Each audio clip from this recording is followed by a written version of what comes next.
seluruh pendukung Prabowo Gibran untuk sekali lagi menahan diri, berjiwa besar, berhati yang teguh, dan memberi suatu dukungan tidak dengan aksi-aksi massa dan aksi-aksi di jalan.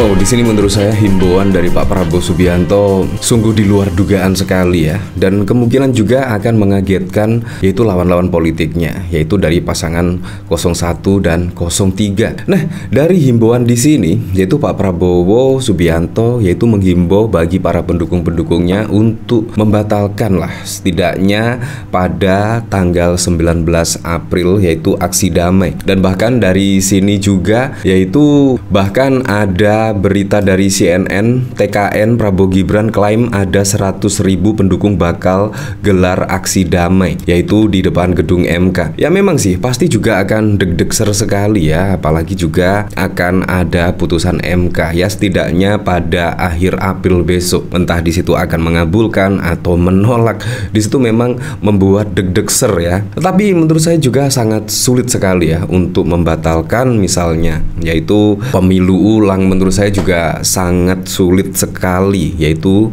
putusan dari MK, apalagi juga wah, dana pemilu itu bukan main-main, puluhan triliun. Jadi menurut saya penuh dengan kehati-hatian, dan menurut saya sih apa yang dikatakan oleh Pak Mahfud MD dan juga Denny Indrayana pada waktu lalu sungguh sangat masuk akal sekali, yaitu Pak Prabowo Subianto bisa dilantik menjadi presiden dan Gibran didiskualifikasi, dan untuk pemilihan dari capres tersebut ya melalui MPR. Di situ menurut saya sungguh sangat masuk akal sekali kalau menurut saya. Tetapi kalau pemilu ulang atau bahkan Pak Prabowo dan juga Gibran didiskualifikasi, menurut saya sangat-sangat tidak mungkin. Tetapi Gibran misalkan didiskualifikasi itu ya lumayan lah, menurut saya cukup masuk akal. Apalagi juga dari sengketa pilpres di situ ya semuanya itu mempermasalahkan dengan putusan MK yang pada waktu lalu setidaknya meloloskan Gibran menjadi cawapres dari Pak Prabowo Subianto. Nah, dari sini sungguh sangat mengejutkan sekali. Pak Prabowo Subianto menghimbau para pendukungnya untuk tidak melakukan aksi pada 19 April, aksi damai. Menurut saya sangat keren sekali dan sungguh di luar dugaan. Ya memang di sini harus ada pemimpin yang sangat menenangkan ya, menenangkan para pendukung-pendukungnya.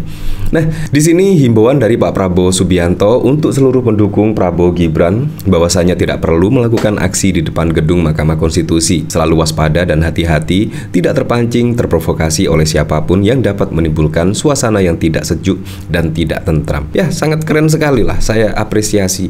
Apakah ini ya wujud dari menjadi menteri Presiden Joko Widodo, akhirnya karakter asli dari Pak Prabowo ya seperti ini. Ya, kita tidak tahu lagi ya. Kalau kita lihat dari Pilpres 2014 dan 2019 misalnya, di situ ketika MK mengumumkan hasilnya di situ ya bahkan juga ada tragedi-tragedi yang tidak menyenangkan ya. Semoga saja besok setelah putusan MK ya cenderung kondusif, tidak terjadi aksi-aksi yang tidak diinginkan dan bisa merugikan orang lain. Menurut saya apapun putusan dari Mahkamah Konstitusi kita menghormati apapun keputusannya, karena itu memang dinamika perpolitikan saat ini memang seperti ini, dan semoga saja di situ ada regulasi-regulasi yang bisa memperbaiki pemilu-pemilu di kemudian hari ya, seperti pilkada serentak ataupun pilpres-pilpres berikutnya, supaya juga tidak ada kejadian ya putusan MK yang sangat kontroversi pada waktu lalu. Seperti ini himbauan dari Pak Prabowo Subianto. Sikap sayang kepada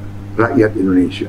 Demi tujuan itu saya menghimbau seluruh pendukung Prabowo Gibran untuk sekali lagi menahan diri, berjiwa besar, berhati yang teguh, dan memberi suatu dukungan tidak dengan aksi-aksi massa dan aksi-aksi di jalan.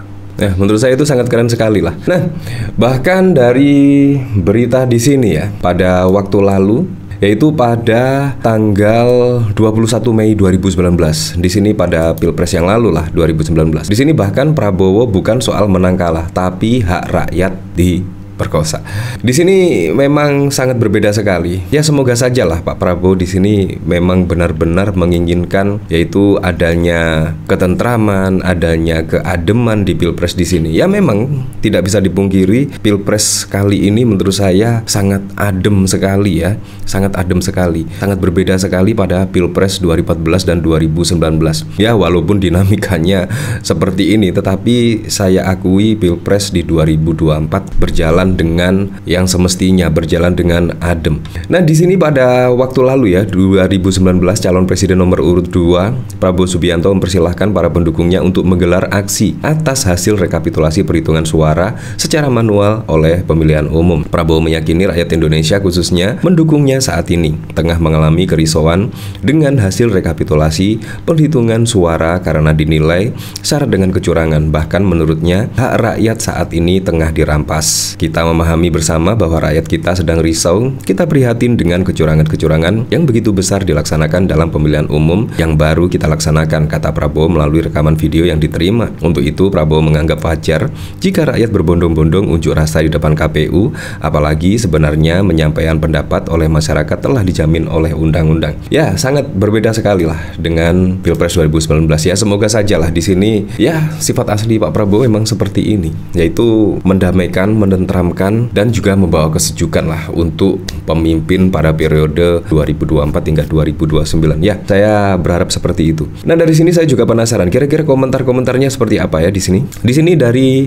Sip Lukman. Sepakat Bung, kita jangan ikut terlibat drama yang dibuat dan disetting tetangga. Terlebih ceritanya tidak menarik dan hanya berisi curhatan tak berbobot. Ya, pada waktu lalu juga seperti itu ya. Pada saat drama di MK, pada saat Pak Prabowo ya kalah pada saat pemungutan suara 2014 dan 2019. Di sini dari anti dinasti, nggak mungkin ada demo om, bansos bergerak udah habis.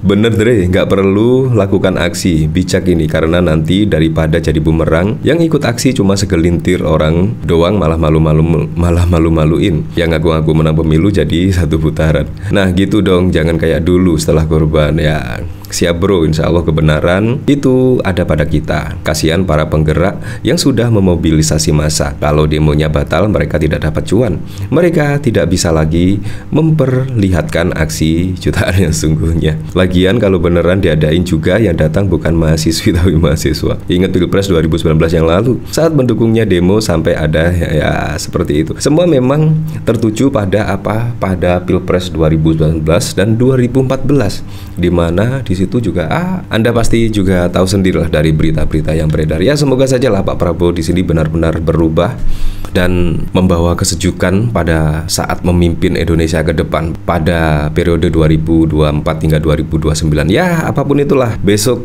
semoga saja presiden dan wakil presidennya bisa merealisasikan semua program-program dan janji-janji kampanyenya sehingga bisa dirasakan manfaatnya langsung oleh masyarakat.